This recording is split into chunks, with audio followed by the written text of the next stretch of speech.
It gives immense pleasure to introduce our alumnus, Mr. S.L. Narayanan. Mr. S.L. Narayanan is a BCom graduate, again an alumnus from BCom, who topped the class in 1982.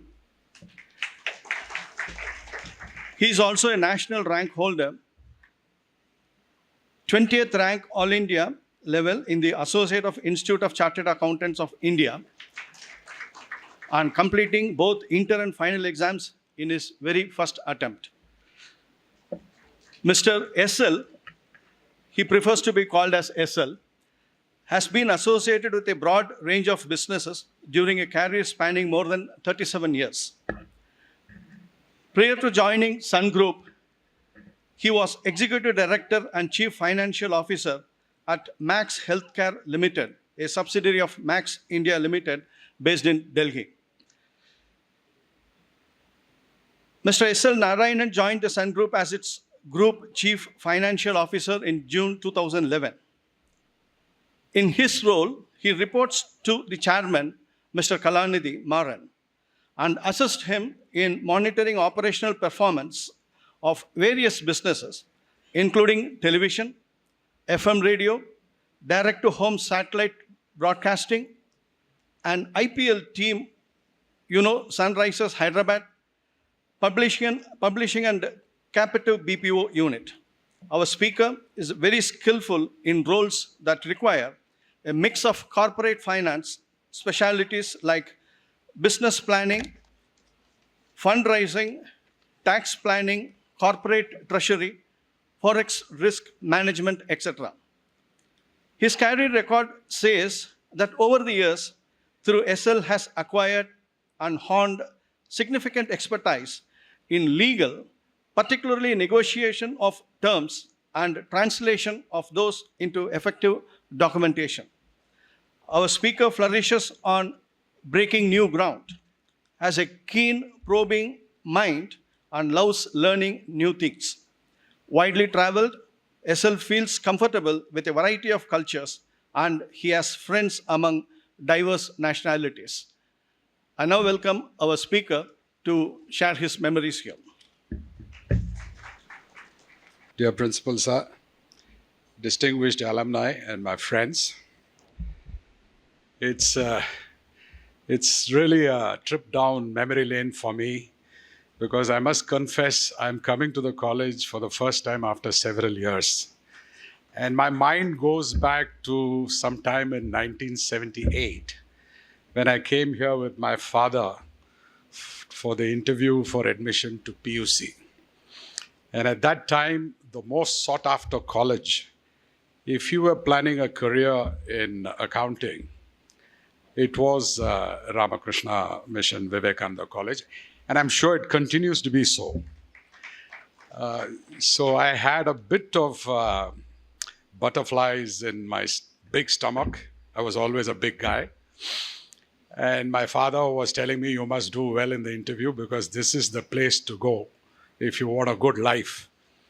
And as Dr. Raghavan said, all of us from very middle class, modest backgrounds, we were taught at a very young age, education is the launch pad into a better future.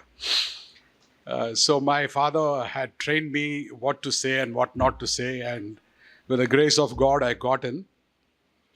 And from mid-1978 to 1982, March, April, every day my drill was to cycle from our home in Rajanamalapuram down De Silva Road and then Lust Church Road. It wasn't one way those days.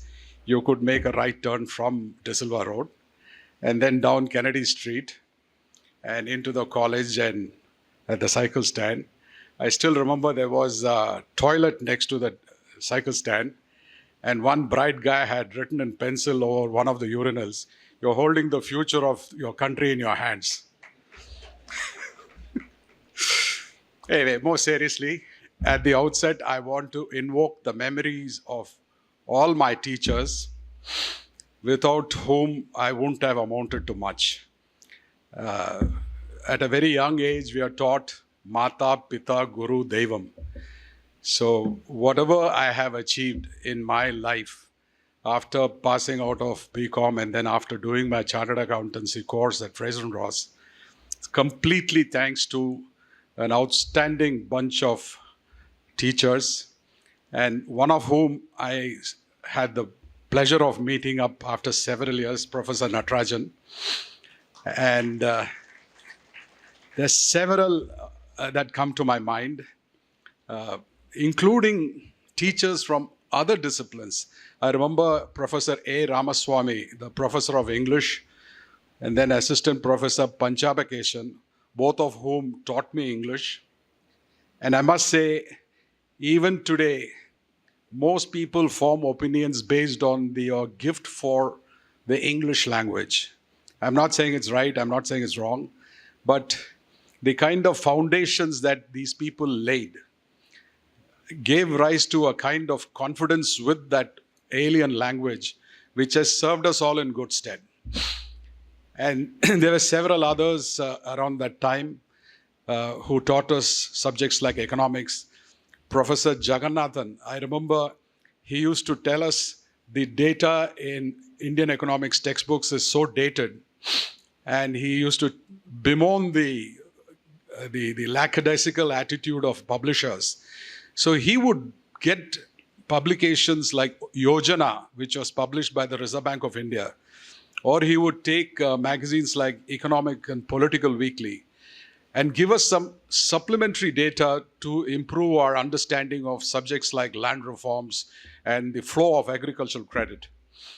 And then, of course, there were these outstanding teachers who taught us accounting.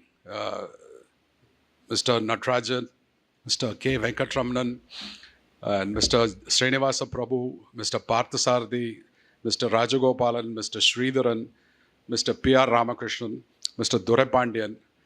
And I must say I am privileged to be in touch with several of these teachers. And my friend Thiru mentioned that this college also gave us the advantage of a powerful network of fellow students in the BCom course. Thanks to the internet and thanks to several other technological means today, the class of 1982 is connected, literally joined at the hip. I mean, I see two of my friends who have come down from Bangalore, Srini and Tyagarajan, and we make it a point to meet at every function, and that kind of bonding is something which I think is one of the greatest takeaways in my life. The 70s and the early 80s were very, very different times. In fact, today we take so many things as given. I keep telling my children, what you spend for a couple of pizzas on an evening when you're watching IPL is what my father drew as after-tax salary at the time of his retirement. So we try and, like Mr. Raghavan said, I try and inculcate these qualities of thrift and respect for money. But it's always a losing game because the current generation has not seen adversity and it has not seen shortages. We grew up in an era where everything was in shortage. People say that India changed around early 1991, but I think some of these things started changing even earlier. In 1982, there was one license given to a company called Lohia Machines in Kanpur. And with that one decision by the Ministry of Commerce, the installed capacity of two-wheelers in this country doubled. And today, if you look at 1982 to today, the annual production of two-wheelers has gone from under 2 lakhs to 240 lakhs. So that's the kind of change that's happened in India.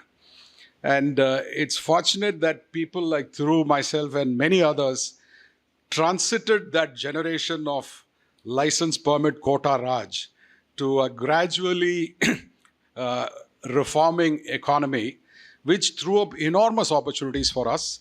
And thanks to the kind of training that we received during our BCom years, all of us benefited by the kind of events that unfolded. And in 1986, when I was interviewing for ITC, the day before, I had come to Manikada, where we all hang out normally. And one of my seniors at that time, I shall not name his name, he said, SL, you're wasting your time.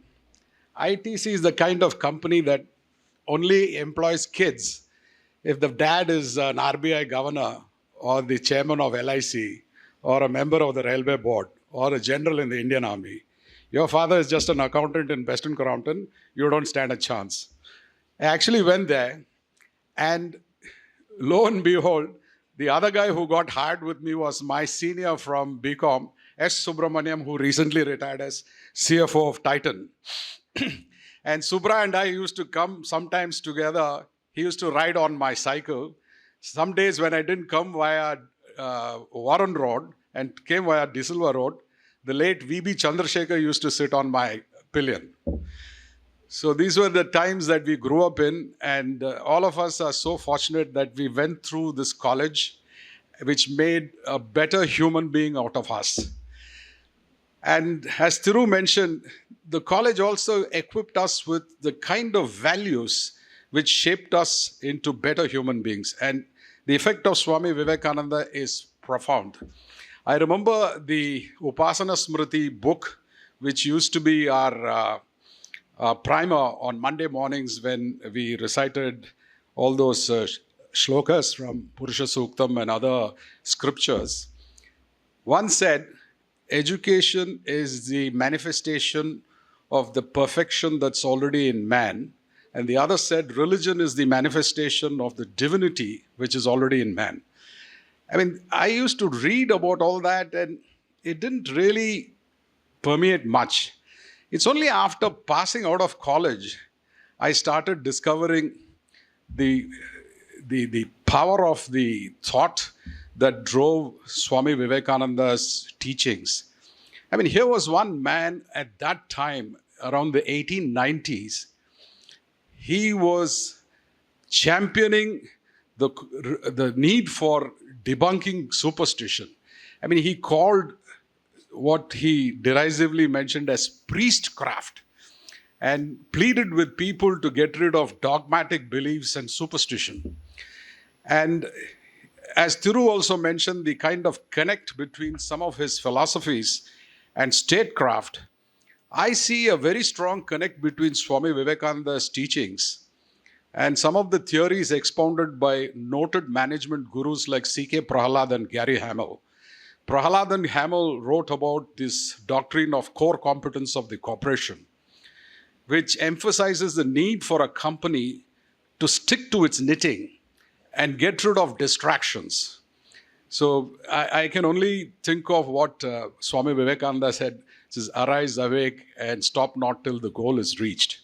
So there's some many connects between his teachings and contemporary management philosophy. So that's something that continues to inspire me. And all of us are now, in our 60s, but many of us are still productive. And with the advancement of health and science, we've all becoming, more and more productive, even despite advancing years. So one of the takeaways for me is Swami Vivekananda said, you need to become a better version of yourself.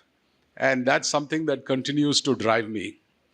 Before I end, I want to take a cue from what Thiru mentioned, the need for, expanding this idea into something really big and meaningful. Before I arrived here, I spoke to another friend of mine, Ram Kumar, who lives in Dubai. And he mentioned that there are so many things that we can share with the student body. There's so much happening in AI, Internet of Things, machine learning, fintech. And people in my batch, including Srini, they're at the cutting edge of IT. And increasingly finance, which is the core offering of a BCom course, is getting intersected with the technical innovations. And fintech is going to drive more and more of finance and trade and commerce. So I think I would request Swamiji and Principal Sir to reach out to the wider student body because there is such a enormous body of learning, and all of us would be delighted to partner with the faculty at Viveka and make this an even more awesome institution in the years to come. And once again, thank you very much for giving me this opportunity. Good luck.